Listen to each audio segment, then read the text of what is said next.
Hello all, welcome back to NSA Maths. So today we are going to take the next example on the heat equation. The question is solve dA by u by dA by t is equals to c square into dA by square u by dA by x square. Subject to the conditions u of 0 comma t is equals to 0, u of L comma t is equals to 0 and u of x comma 0 is equals to x for x varies from 0 to L. That means total length of the rod is L. Okay, now we know that this given equation is the heat equation. So its general solution is given by u of x comma t is equals to c4 cos mx plus c5 sin mx e raised to minus c square m square t. Now by using these initial conditions and final condition or we can say boundary conditions and initial condition, we are going to find the constant c4, c5 and the cm. So one by one, first boundary condition, put value of x is 0 here. Okay, put x is equals to 0, so u is equals to 0, that means this right hand side is also 0. So u is 0, that means this left hand side 0, c4 cos 0 plus c5 sin 0. Since x is 0, you will get cos 0 sin 0 into e raised to minus c square m square t. So 0 is equals to, we will get c4 into cos 0 is 1, so c4, c5 into sin 0 is 0, so this term get cancelled, you will get e raised to minus c square m square t. Now you will get c4 is 0, since the value of e raised to minus c square m square t is not equals to 0 because this term is present here, is e raised to minus c square m square t present here. If you take this term as a 0, whole u of x t becomes 0. That's why here c4 0. Put in equation number 1 and update the equation number 1. Therefore you will get u of x comma t is equals to c5 sin mx e raised to minus c square m square t. It is second equation. Now use the second condition. What is second condition? U of L comma t is equals to 0. That means at x is equals to L, value of u is 0. So put x is equals to L and u is equals to 0. So you will get in the left hand side u is 0, in the right hand side c5 sin ml e raised to minus c square m square t. Again c5 is present here, e raised to minus c square m square t present here. So these two terms are not 0. So this term and this term is not 0. That means sin ml is 0. Since sin ml is not present here, here actually sin mx is there. Sin ml term is not present, so we can take sin ml is equals to 0. That is sin n pi, because when sin function is 0, if value of theta is n pi, sin n pi is 0. So you will get ml is equals to n pi. So here is equals to and m is equals to, we require to find value of m is equals to n pi by L. Put this value of m in equation number 2. So you will get, therefore u of x comma t is equals to c5. Here value of n is 1, 2, 3 dot dot dot. So you will get here c5 sin n pi x upon L e raised to minus c square n square pi square t upon L square. You will get this for n is equals to 1, 2, 3 dot dot dot. So for n is equals to 1, you will get one solution.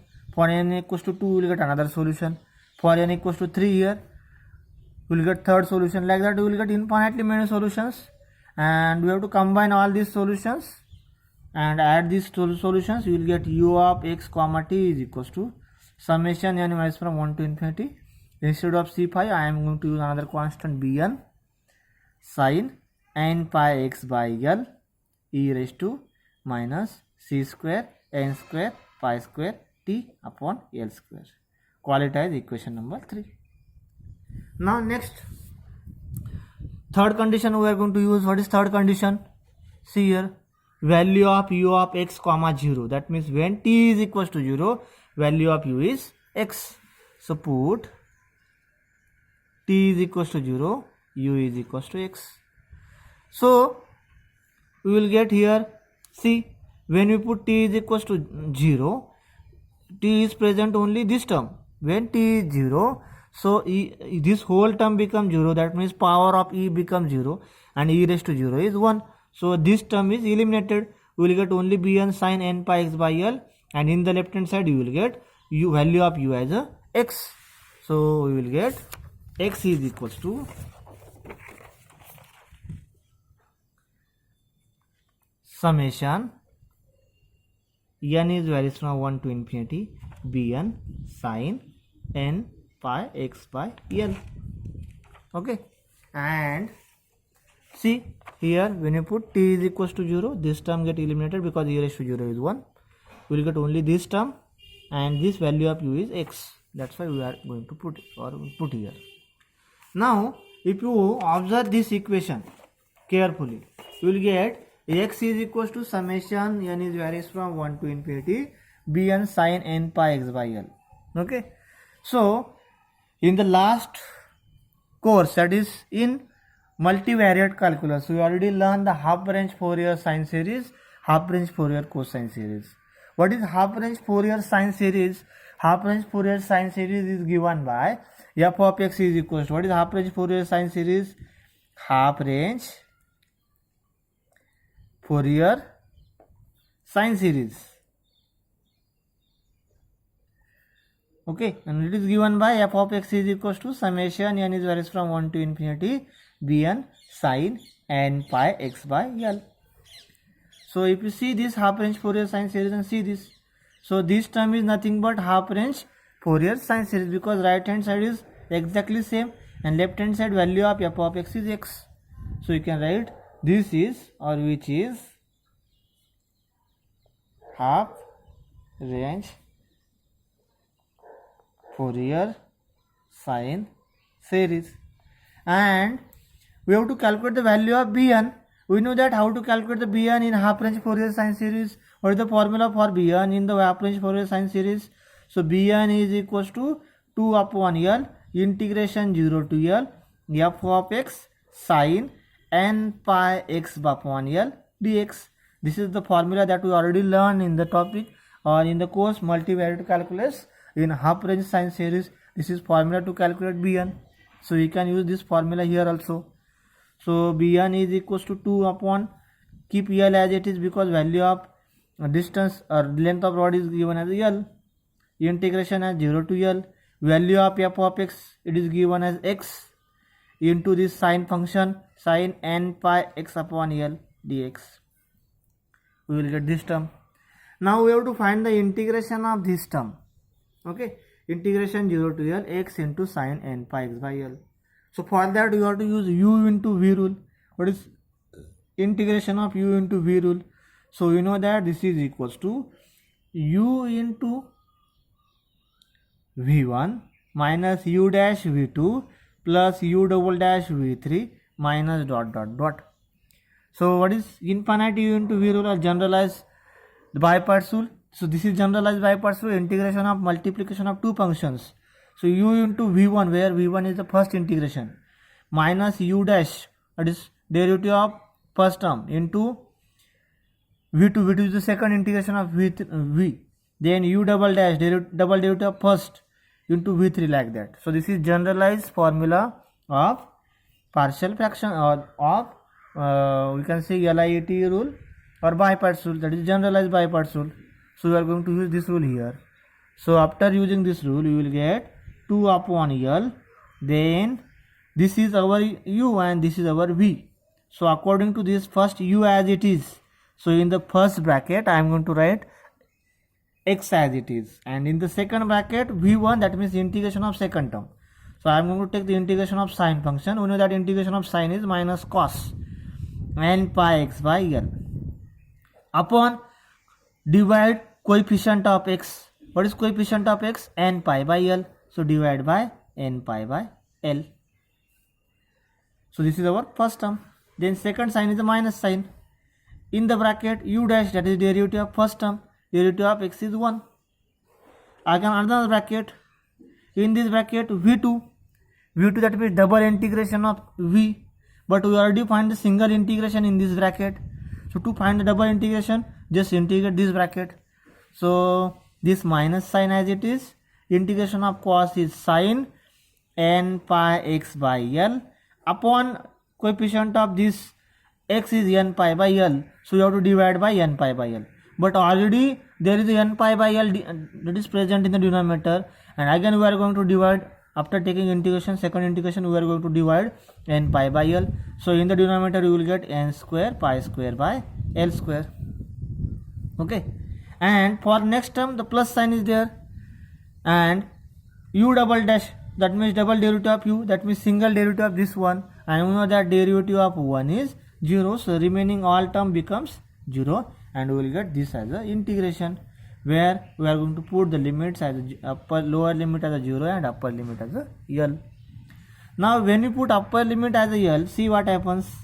So this is equals to, see carefully, 2 upon L as it is in the bracket.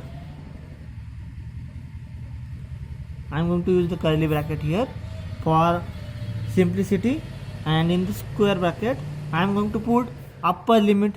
So what is upper limit? Value of x is L into value of x is L, this minus sign, so minus I am going to write here, because this term is multiple to this cos of n pi, value of x is L upon L upon n pi by L, minus 1 into this minus, it becomes plus sin n pi, value of x is L upon L, upon denominator n square pi square upon L square. This is all about upper limit.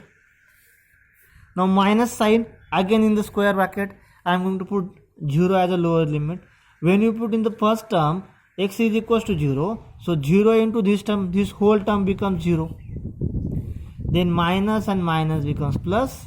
Here put x is equals to 0, you will get sin x is 0, that means sin 0 upon n square pi square upon L square. This is lower limit. After that curly bracket completed. Now this is equals to 2 upon L in the curly bracket. We will get here L get cancelled, minus L into cos n pi upon n pi by L plus sin n pi, L get cancelled, upon n square pi square by L square. Then multiply minus sign inside, this first term is 0, second term minus, sin 0 is 0, so this whole term becomes 0. So we will get this term. Now this is equals to, now we know that the values, which values? Cos n pi, keep in mind that value of cos n pi is minus 1 raised to n. Keep in mind that value of cos n pi is minus 1 raised to n, and value of sin n pi, it is 0. Okay, it is a standard result. Value of cos n pi is minus 1 raised to n, value of sin n pi, it is 0. You have to use here. So you will get 2 upon L in the curly bracket. Now simplify denominator also. This L comes in the numerator, it becomes L into L minus L square. Cos n pi, it is minus 1 raised to n. Upon in the denominator, it remains n pi. And see here sin n pi is 0, so we will get this whole term as a 0. So we will get only this term. So that can be written as 1 L get cancelled, minus sin 2 L minus 1 raised to n upon n pi, or we can write Bn as 2L minus 1 raised to minus 1 into this minus 1 raised to n, so minus 1 raised to n plus 1 upon n pi. So this is our final value of Bn. So put this final value of Bn in the last updated equation. Which is last updated equation? That is equation number 3. So what is equation number 3? See here, last updated equation, that is equation number 3. U of xt is summation n is from 1 to infinity Bn sin n pi x by L e raised to minus c square n square pi square t upon L square. In that put value of Bn. Value of Bn is this. So put in this equation. So you will get, therefore u of, put in 3. You will get u of x comma t is equals to summation n is varies from 1 to infinity. Bn is 2L minus 1 raised to n plus 1 upon n pi into this sine function sin n pi x by L into e raised to minus c square n square pi square t upon L square. So this is our final answer because all constants are removed. So this is our final answer of this heat equation.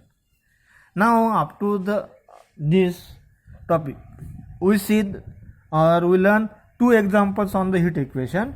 Keep in mind that in the first example, so when equation 3 comes, that time we are given as f of x in terms of sine function.